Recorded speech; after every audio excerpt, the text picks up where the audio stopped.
Christian in Complete Armor by William Gurnall. Ephesians chapter 6, verse 12. Chapter 11.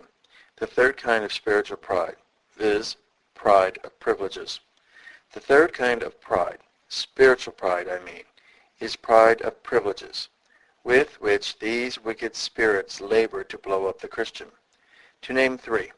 First, when God calls a person to some eminent place or uses him to do some special piece of service. Secondly, when God honors a saint to suffer for his truth or cause. Thirdly, when God flows in with more than ordinary manifestations of his love and fills the soul with joy and comfort.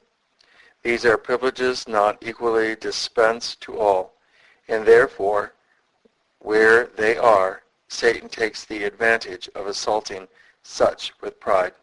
Section 1. First, when God calls a person to some eminent place or uses him to do some special piece of service. Indeed, it requires a great measure of grace to keep the heart low when the man stands high. The apostle, speaking how a minister of the gospel should be qualified, 1 Timothy chapter 3, verse 6, saith, he must not be a novice or a young convert, lest he should be lifted up with pride and fall into the condemnation of the devil. As if he had said, this calling is honorable, if he be not well balanced with humility. A little gust from Satan will toss him into this sin.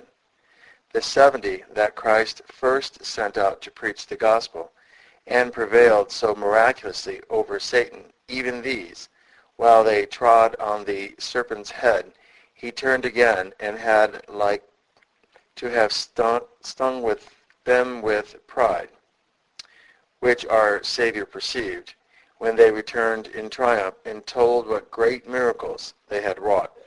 And therefore he takes them off that glorifying, lest it should degenerate into vainglory, and bids them not rejoice that devils are subject to them, but rather that their names are written in heaven.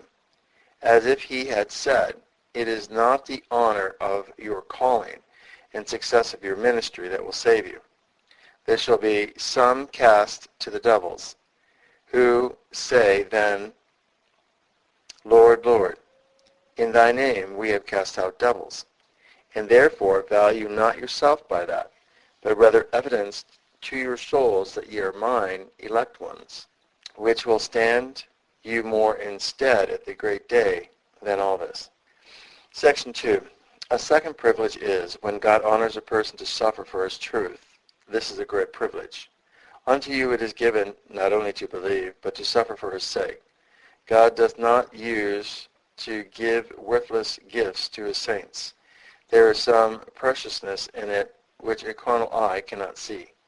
Faith, he will say, is a greater gift, but perseverancy greater, without which faith would be little worth, and perseverancy in suffering, this above both honorable. This makes John Careless, our English martyr, who though he died not at the stake, yet in prison for Christ, say, such an hour it is as angels are not permitted to have. Therefore God forgive me mine unthankfulness. Now, when Satan cannot scare a soul from prison, yet then he will labor to puff him up in prison. When he cannot make him pity himself, then he will flatter him till his pride's in himself. Affliction from God exposes to impatiency. For God to pride, and therefore Christians labor to fortify themselves against this temptation of Satan. How soon you may be called to suffering work, you know not. Such clouds alt are not long arising. Now, to keep thy heart humble, when thou art honored to suffer for the truth, consider. First, though thou dost not deserve those sufferings at man's hand, thou canst and mayest in that regard glory in thy innocency. Thou sufferest not as an evildoer, yet thou canst not but confess it is a just affliction from God in regard of sin in thee, and this methinks should keep thee humble. The same suffering may be martyrdom in regard of man, and yet a fatherly chastising for sin in regard of God. None suffered without sin but Christ, and therefore none may glory in them but he. Christ in his own, we in his. God forbid that I should glory, save in the cross of Christ. Galatians chapter 6. This kept Mr. Bradford humble in his sufferings for the truth. None more rejoiced in them and blessed God for them, yet none more humble under them than he. And what kept him in this humble frame? Read his godly letters, and you shall find almost in all how he bemoans his sins, and the sins of the Protestants under the reign of King Edward. It was time, saith he, for God to put his rod into the papist hands. We were grown so proud, formal, unfruitful, yea, so as to loathe and despise the means of grace, when we enjoyed the liberty thereof. And therefore God hath brought the wheel of persecution on us. As he looked at the honor to make him thankful, so to sin to keep him humble. Secondly, consider who bears thee up and carries thee through thy sufferings for Christ. Is it thy grace or his that is sufficient for such a work, thy Spirit or Christ, by which thou speakest, when called to bear witness to the truth? How comes it to pass thou art a sufferer, and not a persecutor, a confessor, and not a denier, yea, a betrayer of Christ and his gospel? This thou owest to God. He is not beholden to thee, that thou would part with estate, credit, or life itself for his sake. If thou hast 1,000 lives, thou wouldest owe them all to him. But thou art beholden to God exceedingly, that he will call for these in this way, which has such an honor and reward attending it. He might have suffered thee to live in thy lust, and at last to suffer the loss of all these for them. Oh, how many die at the gallows as martyrs in the devil's cause, for felonies, rapes, and murders. Oh, he might withdraw his grace and lead thee to thy own cowardice and unbelief, and then thou wouldest show thyself in thy colors. The stoutest champions for Christ have been taught how weak they are in Christ's steps aside. Some that have given great testimony of their faith and resolution in Christ's cause, even to come so near dying for his name, as to give themselves to be bound to the stake, and fire to be kindled upon them. Yet then their hearts have failed, as that holy man, Mr. Benbridge, in our English martyrology, who thrust the faggots from him and carried out, I recant. Yet this man, when reinforced in his faith, and endured with power from above, was able within the space of a week after that sad foil to die at the stake cheerfully. He that overcame death for us is he that always overcame death in us. And who should be thy song but he that is thy strength? Applaud not thyself, but bless him. It is one of God's name. He is called the glory of his people's strength. Psalms 89, verse 17. The more thou gloriest in God that gives thee strength to suffer for him, the less thou wilt boast of thyself. A thankful heart and a proud cannot dwell together in one bosom. Thirdly, consider what a foul plot pride gives to all thy sufferings. Where it is not bewailed and resisted, it alters the case. The old saying is that it is not the punishment, but the cause makes the martyr. He may safely say whether it is not barely the cause, but the sincere frame of the heart in suffering for a good cause, that makes a man a martyr in God's sight. Though thou shouldest give thy body to be burned, if thou hast not a humble heart of a sufferer for Christ, thou turnest merchant for thyself. Thou deniest but one self to set up another, runnest the hazard of thy estate and life to gain some applause, it may be, and rear up a monument to thy honor in the opinions of men. Thou doest no more in this case than a soldier, who for the name of valor will venture into the mouth of danger and death. only thou showest thy pride under a religious disguise. Yet this that helps it not, but makes it worse. If thou wilt in thy sufferings be a sacrifice acceptable to God, thou must not only be ready to offer up thy life for his truth, but sacrifice thy pride also, or else thou mayest tumble out of one fire into another. Suffer here from man as a seeming champion for the gospel, and in another world from God, for robbing him of his glory in thy sufferings. Section 3. A third privilege is when God flows in with more than ordinary manifestations of his love. Then the Christian is in danger of having his heart secretly lifted up in pride. Indeed, the genuine and natural effect which such discoveries of divine love have on a gracious soul is to humble it. The sight of mercy increases the sense of sin, and that sense dissolves the soul kindly into sorrow, as we see in Magdalene. The heart which possibly was hard and frozen in the shade will give and thaw in the sunshine of love, and so long all pride is hid from the creature's eye. Then saith God, Ezekiel chapter 36, verse 31, Ye shall remember your ways and your doings, and they were not good, and shall loathe yourself in your own sight, etc. And when shall this be, but when God would save them from all their uncleanness, as appears in verse 25. Yet notwithstanding this, there remain such dregs of corruption unpurged out of the best that Satan finds it not impossible to make the manifestations of God's love an occasion of pride to the Christian. And truly God lets us see our proneness to this sin in the short stay he makes, when he comes with any greater discoveries of his love.